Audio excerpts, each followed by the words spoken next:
Bueno, buenas tardes a todos. Realmente primero quiero agradecer al Grupo Coordinador y Científico de la Subdivisión de Enfermería e Insuficiencia Cardíaca por esta invitación que me hacen. Realmente para mí es un honor porque yo creo que todos estos esfuerzos que se hacen en pro de generar y de crecer son los mejores esfuerzos de todos. Me pusieron un tema maravilloso que es factores de riesgo cardiovascular. Pero factores de riesgo cardiovascular como variables sueltas realmente probablemente no nos digan nada más que una variable, la hipertensión, la diabetes, la dislipidemia, la edad, el género, el índice de masa corporal. Entonces vamos a enfocarnos realmente no solamente en los factores de riesgo cardiovascular, sino cómo evaluar el riesgo cardiovascular. Entonces yo los voy a llevar a través de un viaje específicamente para que ustedes se den cuenta que a veces no es tan sencillo y que ha cambiado muchísimo en la literatura cardiovascular, en la manera como nosotros verificamos el riesgo.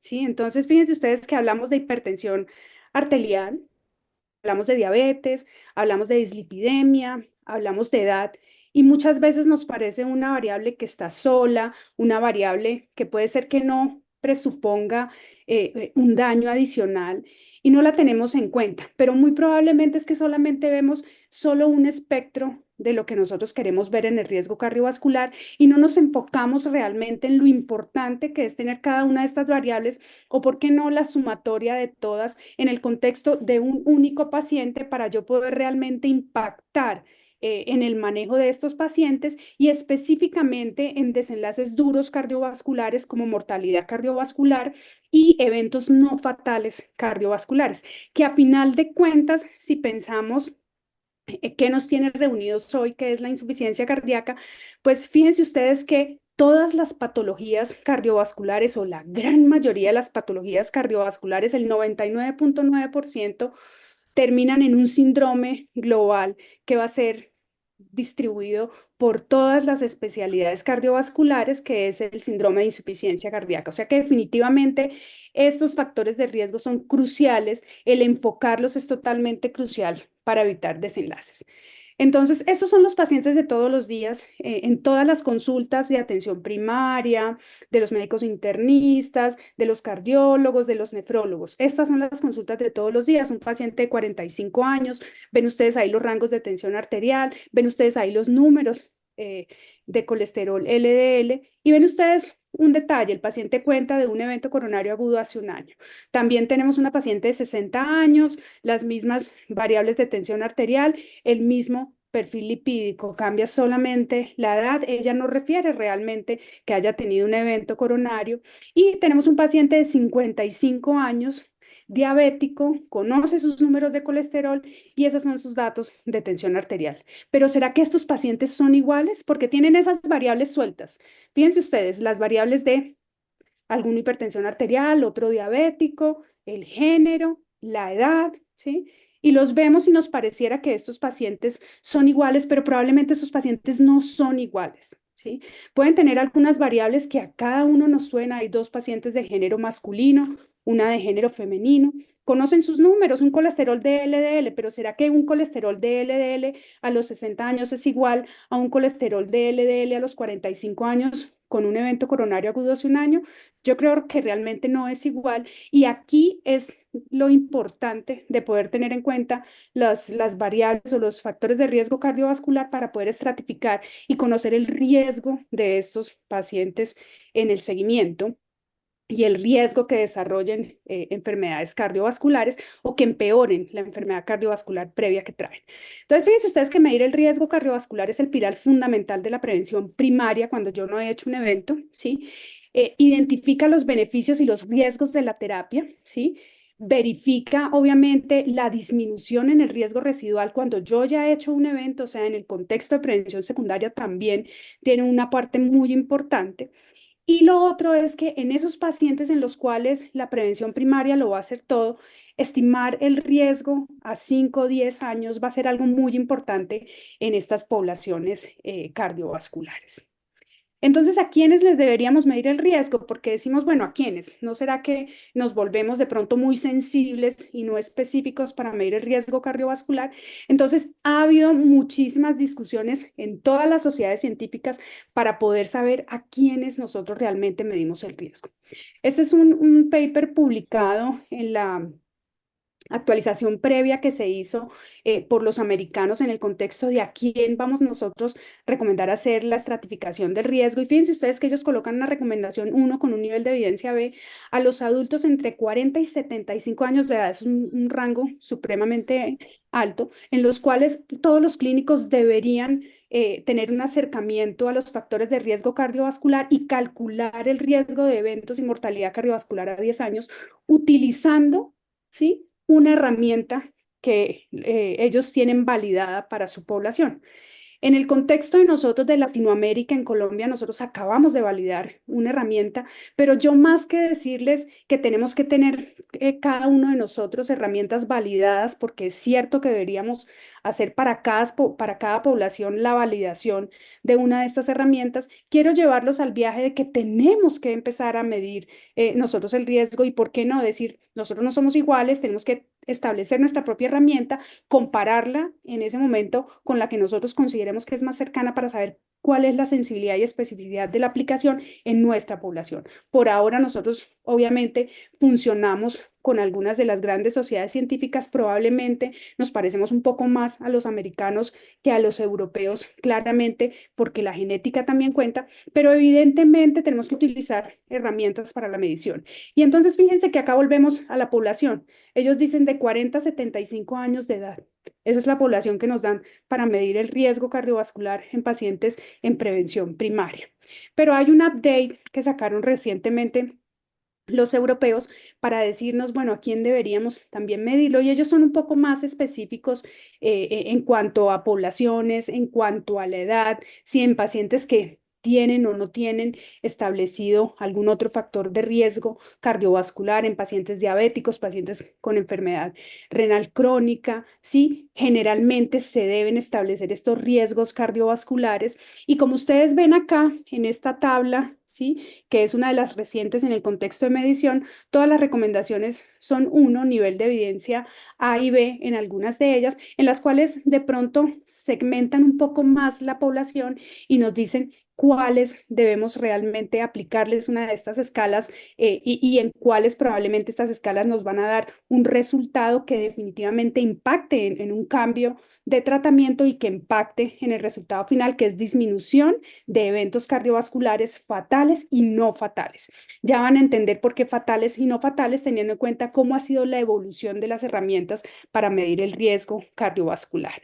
Pero lo importante que quiero que se lleven ustedes no es tanto la herramienta en sí, sino es medir el riesgo cardiovascular que tienen los pacientes, teniendo en cuenta todos esos factores de riesgo cardiovascular, porque evidentemente vamos a terminar definitivamente con una patología en común. Entonces sí que tenemos que impactar en estos factores de riesgo para hablar de lo que siempre hablamos. En el contexto, por ejemplo, de insuficiencia cardíaca, siempre decimos debemos prevenirla, ¿sí? Y ya tenemos algunas herramientas que nos dicen cómo prevenirlas, pero a veces ni siquiera calculamos el riesgo de esos pacientes que tienen esos factores de riesgo. Por ejemplo, pacientes diabéticos, ¿sí? Entonces eso tiene que ser supremamente claro para poder abordar desde la prevención hasta el tratamiento de estos pacientes. Entonces, seguimos acá en a quién deberíamos medir el riesgo y entonces, fíjense ustedes que nos ponen que la medición global del riesgo cardiovascular es recomendada en los individuos con cualquier riesgo cardiovascular mayor. Entonces, historia prematura de eventos cardiovasculares familiares que tengan una alteración de dislipidemia familiar, que estén expuestos al cigarrillo, que sean hipertensos, diabéticos, que tengan elevación de sus niveles o de sus números en lípidos, que tengan alteraciones del índice de masa corporal u otras comorbilidades que incrementen el riesgo cardiovascular. Entonces ellos los direccionan específicamente a otras comorbilidades, apnea obstructiva del sueño, varias cosas que se van sumando a riesgo cardiovascular para hacernos entender que no solo es una, dos, tres, sino es todo el conjunto que envuelve a mi paciente en el contexto cardiovascular y no solamente mirar de una u otra variable cardiovascular de riesgo. Pero ¿qué ha sido importante? Cuando yo mido el riesgo, ¿sí? Lo que yo quiero definitivamente medir con todas estas herramientas es qué tanto riesgo tiene, ¿cierto? Entonces, evidentemente, también se han modificado las maneras en las cuales yo puedo estratificar ese riesgo y hemos llegado a tener pacientes con muy alto riesgo, y hay una diferencia entre ser paciente de alto riesgo y de muy alto riesgo por riesgo residual. Pero esto, ¿por qué es tan importante a nivel cardiovascular? Por todas las estrategias terapéuticas que yo tengo que utilizar en ese grupo de pacientes para evitar y lograr disminuir el riesgo residual de los eventos cardiovasculares, que a final de cuentas va a impactar no solamente en la calidad de vida de los pacientes, sino también en los costos para un sistema de salud en el cual vamos a llegar y vamos a tener una población muy enferma o con muchos factores de riesgo cardiovascular. Y aquí es donde ustedes lo ven. Entonces, por ejemplo, miren ustedes acá arriba, ¿sí? Las personas aparentemente sanas, esa categoría. Que son personas que no tienen enfermedad cardiovascular establecida, que no tienen diabetes, que no tienen enfermedad renal crónica y que no son conocidas para hipercolesterolemia familiar, ponen los subgrupos de edades y fíjense ustedes que ellos pueden tener en cuenta, teniendo en cuenta la estratificación de riesgo, hasta dónde pueden llegar las mediciones de los riesgos, los pacientes con enfermedad renal crónica sin diabetes o sin enfermedad cardiovascular, los de hipercolesterolemia familiar, los pacientes con diabetes tipo 2 y los pacientes con enfermedad establecida. Pero fíjense ustedes que definitivamente cuando tenemos los pacientes con diabetes, ¿sí? Aquí sí voy a decir algo que me parece crucial. No hay un paciente diabético que sea de bajo riesgo. Eso no existe, realmente no. No existe, ¿sí? Estos pacientes diabéticos per se son totalmente diferentes. Entonces, fíjense que este es un tip supremamente importante. Los diabéticos tenemos que ponerles un cuidado increíble, porque a veces el paciente nos dice, no, soy diabético y estoy controlado. Listo, le has calculado tú algo, conoce él sus números, realmente estamos trabajando en los números de ese paciente, estamos trabajando en el índice de masa corporal de ese paciente que le suma y le presupone un valor adicional para el riesgo cardiovascular. Entonces, esto es algo que quiero que ustedes se lleven porque es supremamente importante, ¿sí? Diabéticos no existen realmente de bajo riesgo. Pero entonces, ¿cómo lo podemos realmente medir? Entonces, fíjense que yo les decía que hay algunas estrategias y herramientas que se han generado en las diferentes sociedades científicas que nosotros en Latinoamérica no hemos estandarizado y no hemos validado realmente estas herramientas. En Colombia acabamos de hacer recientemente una publicación, la validación de la herramienta que utilizan los americanos, ¿sí? El ASCVD score, digamos que hicimos una validación a nuestra población y hay algunas cosas que definitivamente nos funcionan, entonces estamos conociendo que podemos hacer algún acercamiento, digamos, a esta herramienta para nosotros medir el riesgo. Pero entonces hay muchas, fíjense ustedes que esta es una herramienta para medir riesgo cardiovascular en estos pacientes, para acercarnos al conocimiento. Entonces tienen cómo es el género, cuál es la raza, la edad, toma medicaciones para la presión arterial, es hipertenso, cuáles son sus números, tanto de presión arterial como de todo el perfil lipídico, fuma, no fuma, y él va calculando el riesgo, ¿sí? Y de eso nos da un acercamiento al riesgo que tienen estos pacientes en hacer un evento cardiovascular en 10 años. Entonces, fíjense ustedes que es totalmente importante conocerlo porque con esto podemos tener algunas estrategias que pueden ser poblacionales para impactar en riesgo cardiovascular. Nos vamos ahora a los europeos. Los europeos inicialmente utilizaban el score. Entonces, en el score lo que siempre se direccionaba, el score teniendo en cuenta algunas variables, fíjense ustedes si fumaba, si no fumaba, las tensiones arteriales, la edad, ¿sí? Los números con respecto al perfil lipídico. Ellos hacían un cálculo y un acercamiento al riesgo cardiovascular y lo colocaban acá teniendo en cuenta estos mapas de color en dónde era que estaba el paciente según el género y esas variables específicamente para hablar de mortalidad cardiovascular, ¿sí? Como ustedes lo ven ahí, cardiovascular disease risk, ¿sí? Y teniendo en cuenta la mortalidad específicamente de esas cohortes, pero esto ha cambiado un poco en la última actualización. Ellos lo que han dividido es su población teniendo en cuenta las encuestas que ha hecho la organización mundial con respecto a riesgos en el contexto del territorio europeo. Entonces ellos tienen clústeres de riesgo cardiovascular y ellos teniendo en cuenta esos clústeres de riesgo cardiovascular han hecho una escala de riesgo y lo que han hecho es el update del score y lo colocaron el score 2 y fuera de eso también sacaron una variación teniendo en cuenta la edad, porque definitivamente la edad es muy importante en la estratificación de riesgo cardiovascular, porque a medida que aumenta la edad, aumenta definitivamente el riesgo cardiovascular. Y aquí ustedes ven también ese mapa de colores en los cuales estos porcentajes nos dicen el mayor o menor riesgo de eventos fatales y no fatales cardiovasculares que puede llegar a tener la población, teniendo en cuenta esos factores independientes como la dislipidemia, como los niveles de tensión arterial, y le llama a uno la atención que hay un cambio global con respecto a la dislipidemia. Fíjense ustedes que sabemos nosotros que el colesterol LDL casi que ya no es un factor de riesgo, sino un factor causal, por ejemplo, para enfermedad cardiovascular aterosclerótica, y ellos cogen y en vez de colocar el número del LDL, que siempre nosotros lo veíamos, ahora vemos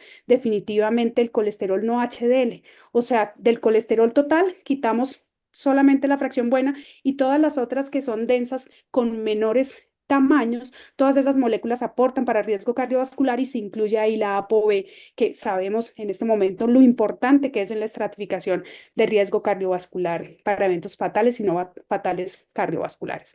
O sea, es muy, muy importante. Pero también los quiero llevar a lo simple, cuando no debo usar yo las escalas o las calculadoras. Por ejemplo, si yo en este momento les digo a ustedes que tenemos un paciente diabético, de inmediato, sin necesidad de coger ninguna calculadora para verificar el riesgo cardiovascular, ya sabemos cuál es el riesgo cardiovascular de los pacientes diabéticos. Entonces, fíjese que el 95% de la población diabéticos están entre alto, muy alto riesgo cardiovascular. Entonces, eso es supremamente importante. Pero entonces ustedes me dirán, bueno, pero hay algunas escalas y algunas sociedades que han dicho específicamente una población muy particular de pacientes diabéticos que pudiera tener un riesgo cardiovascular moderado. Sí, también los hay.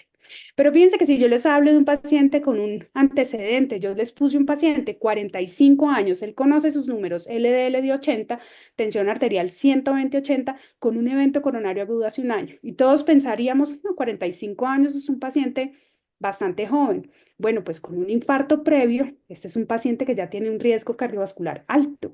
Entonces, fíjense ustedes que es supremamente importante reconocer también esas poblaciones en las cuales yo tengo que rápidamente tomar decisiones, enfermedad arterial periférica, evento cerebrovascular previo o enfermedad renal crónica, teniendo en cuenta la definición de enfermedad renal crónica.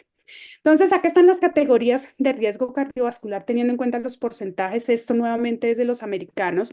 Fíjense ustedes, bajo riesgo, cuando el cálculo estimado está por debajo del 5%, el límite de 5 a 75, el riesgo intermedio y el alto riesgo por encima del 20%. Pero esto, ¿por qué es tan importante?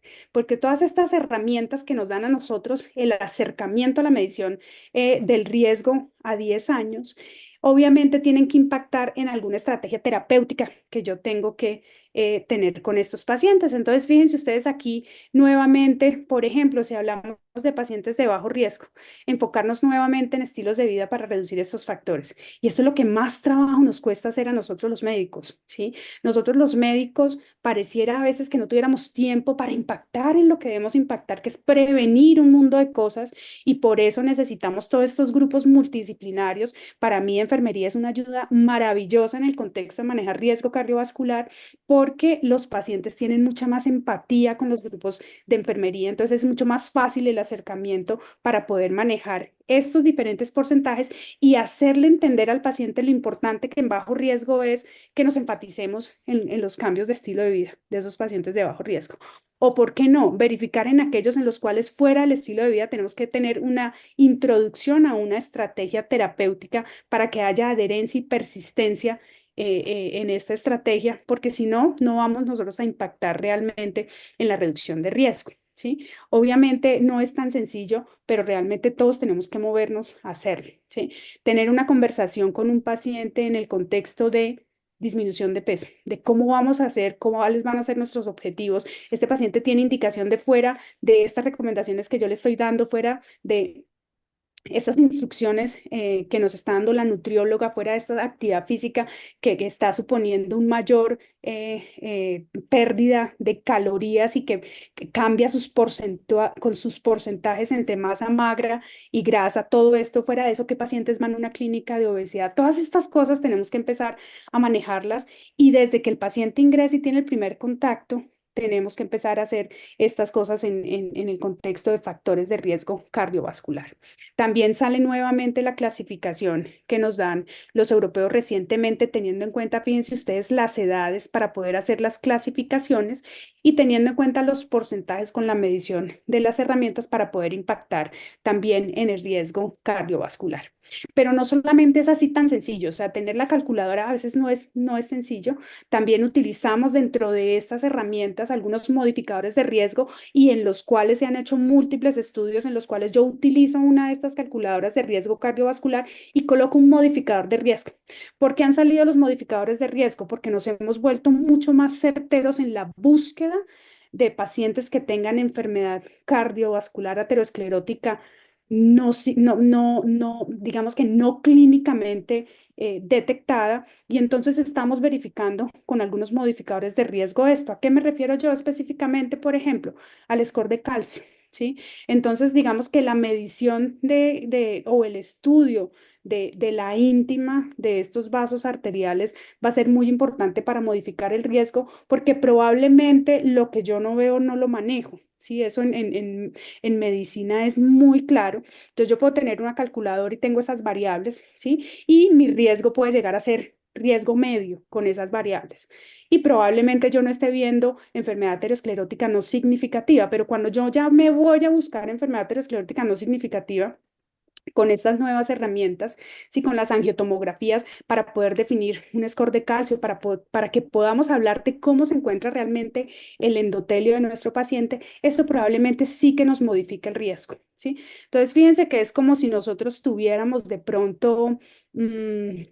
Estamos hablando de pacientes de insuficiencia cardíaca, entonces pónganse ustedes en el campo de las poblaciones de riesgo. Entonces los voy a enviar a un paciente de 65 años diabético y este paciente definitivamente nunca ha quejado déficit de clase funcional, nunca ha tenido un evento en el cual uno sospeche que ya este síndrome está ocurriendo. Es un paciente diabético, 65 años, y de pronto yo le hago la marcación con un péptido. Se me ocurre tomarle un péptido, un marcador de estrés tangencial, y ese marcador de estrés tangencial sale elevado. ¿Ese paciente tiene el mismo riesgo ahora que yo conozco el péptido? No, no lo tiene. Estamos hablando de otro paciente totalmente diferente. Y acá vienen muchas discusiones en el contexto de péptidos natriuréticos, pero los quiero yo llevar al tip de que muchas veces nosotros en este momento, buscando más cosas, podemos afinarnos en la estratificación del riesgo cardiovascular para poder impactar con algunas estrategias terapéuticas. Y acá nuevamente viene el riesgo de los americanos, el ASCVD, en el cual también sumando la estrategia de verificar cómo está el score de calcio, fíjense ustedes que pueden cambiar las estratificaciones de riesgo de algunos pacientes, ¿sí? Entonces, fíjense aquí, colóquense ustedes aquí, en esta medición, en este porcentaje intermedio. Fíjense ustedes que el hecho de que tengamos nosotros un score de calcio que sea diferente a cero, ¿sí? Probablemente cambia una estrategia terapéutica y probablemente reclasifica el riesgo de ese paciente colocándolo un pilar más arriba. Entonces, esto es supremamente importante cuando hablamos de que hay cosas que pueden llegar a modificar riesgo cardiovascular. Pero me voy aquí y esto me parece supremamente importante decírselo porque yo les he hablado a ustedes de que hay pacientes en los cuales pareciera no ser necesario tener una calculadora de riesgo. Y nos vamos a los diabéticos. Los diabéticos son una población en el contexto cardiovascular muy importante para nosotros porque fíjense ustedes que yo dentro de esta clasificación no veo que diga bajo riesgo en ningún lado, ¿sí? Entonces, con esto los quiero llevar a que los diabéticos son una población diferente cardiovascularmente hablando. No hay diabéticos de bajo riesgo, ¿sí? Entonces, fíjense que hay ustedes, hay pacientes diabéticos de riesgo moderado, que eso no es estar mejor, ¿sí? Eso es estar menos mal, pero estamos mal. ¿sí? Y tenemos que empezar a utilizar esta jerga con nuestros pacientes porque los pacientes que son diabéticos que no han hecho eventos cardiovasculares o no les hemos aplicado un modificador de riesgo, creen que están bien. ¿Sí? Entonces, fíjense que ahí los llevo nuevamente a la playa que yo les mostré al inicio, porque pareciera que todo va muy bien, ¿sí? Todo va muy bien. Tenemos un paciente diabético, pero todo va muy bien y probablemente nunca ha estado bajo riesgo y eso tenemos que hacerlo saber para que él empiece a conocer más sus números, para que se fije más en las estrategias de cambios de estilo de vida, ¿sí? Y que rápidamente nosotros detectemos el cambio en el riesgo, porque no solamente el calcular el riesgo es de una vez en la vida, no, yo tengo que calcular el riesgo en mis pacientes y teniendo en cuenta el primer riesgo que yo le calcule, tengo que saber cuándo hago la nueva recalificación de riesgo cardiovascular para verificar si tengo que cambiar una estrategia terapéutica en estos pacientes. Pero bueno, también les dije yo que definitivamente el género podía influir en el riesgo cardiovascular y evidentemente lo tenemos súper. Las mujeres somos una creación maravillosa en la cual también las diferencias atacan muchísimo en el contexto de riesgo cardiovascular. Sabemos lo creciente que ha sido la mortalidad cardiovascular en las mujeres y hay algunos factores específicos asociados a este género. Entonces, fíjense ustedes que tenemos los mismos factores tradicionales, como ustedes los ven acá: hipertensión, tabaquismo, dislipidemia, diabéticas, el sedentarismo, ¿sí? El tipo de alimentación que consumimos todo el día y obviamente los antecedentes familiares. Esos son los tradicionales. Pero también tenemos otros factores que impactan cardiovascularmente hablando: eventos adversos del embarazo, los trastornos autoinmunitarios que son más del género femenino. Obviamente, la presencia de ciertas patologías tumorales con el contexto de ciertas terapias como irradiación y cardiotoxicidad en el contexto de quimioterapia nos ponen un riesgo totalmente diferente. Factores hormonales. Las hormonas a nosotros nos protegen, pero pueden llegar a ser el coco en el contexto cuando nos vamos acercando a la premenopausia, menopausia, factores determinantes sociales, porque todavía en nuestras sociedades se ve la diferencia que hay en cuanto a diagnóstico precoz en género masculino y en género femenino, y factores de riesgo psicosociales. Pero fíjense ustedes que llegamos a un factor que es muy importante en las mujeres y es la constante inflamación que tenemos en el género femenino. Esto produce más disfunción endotelial, más aterosclerosis subclínica y por eso en las mujeres el riesgo cardiovascular también tiene que ser visto de una manera diferente. Por eso el género es un marcador en todas estas herramientas que utilizamos para medir el riesgo cardiovascular, porque definitivamente no somos iguales desde el punto de vista genotípico y fenotípico, no somos iguales y el riesgo es totalmente diferente. Acá les muestro yo algunas de las recomendaciones que tenemos diferenciales, por ejemplo, en el contexto de una estrategia terapéutica como las estatinas. Entonces, fíjense ustedes que hablamos de estatinas para la prevención de eventos cerebrovasculares en las mujeres. Entonces, acá nos dicen cuándo el semáforo sí, cuándo nos dice sí en el contexto de uso de estatinas. Entonces, prevención secundaria, cuando tenemos definitivamente un evento previo, cuando tenemos una hiperlipidemia primaria en los diabéticos, fíjense ustedes, mujeres diabéticas, prevención primaria de 40 a 75 años con estos cálculos de riesgo por las escalas de riesgo y cuando ya hay un evento previo, y acá en prevención primaria, cuando definitivamente no debemos usar estatinas, y acá cuando pudiera llegar a ser posible, el semáforo está en amarillo, pudiera llegar a ser posible, es porque haya evidencia débil a favor de el uso de estatinas en algunas de las estratificaciones de riesgo, teniendo en cuenta prevención primaria o prevención secundaria. Entonces, fíjense que yo los he llevado por un viaje muy agradable de factores de riesgo, porque cuando nosotros mencionamos factores de riesgo, se nos ocurren siempre los tradicionales. Los he llevado a factores de riesgo que no son tradicionales, que están en algunos grupos específicos, específicamente hablando del género femenino, y los he llevado a que se lleven el tip de que los diabéticos no existen de bajo riesgo. Un paciente diabético, como digo yo, en mi consulta a los pacientes que llegan diabéticos, a veces muy risueños, dice uno, no eres de bajo riesgo, eres un paciente cuyo riesgo mínimo es intermedio y ser de riesgo intermedio tiene esta mortalidad al tanto tiempo. Y yo creo que uno tiene que decirle a los pacientes que esto les puede ocurrir, porque generalmente ellos no lo ven de esa manera y uno tiene que acercarlos a la realidad. Entonces, ¿cuáles serían mis mensajes realmente para que nos los llevemos y los recordemos y se los digamos a los pacientes, empoderemos a los pacientes? Debemos medir el riesgo cardiovascular de una manera objetiva, no solamente teniendo en cuenta las variables. Hay algunos casos en los cuales el uso de estas herramientas se hace rudimentario en el sentido que ya fácilmente podemos llegar a establecer el riesgo cardiovascular de esos pacientes, pero hay que medirlo de una manera objetiva.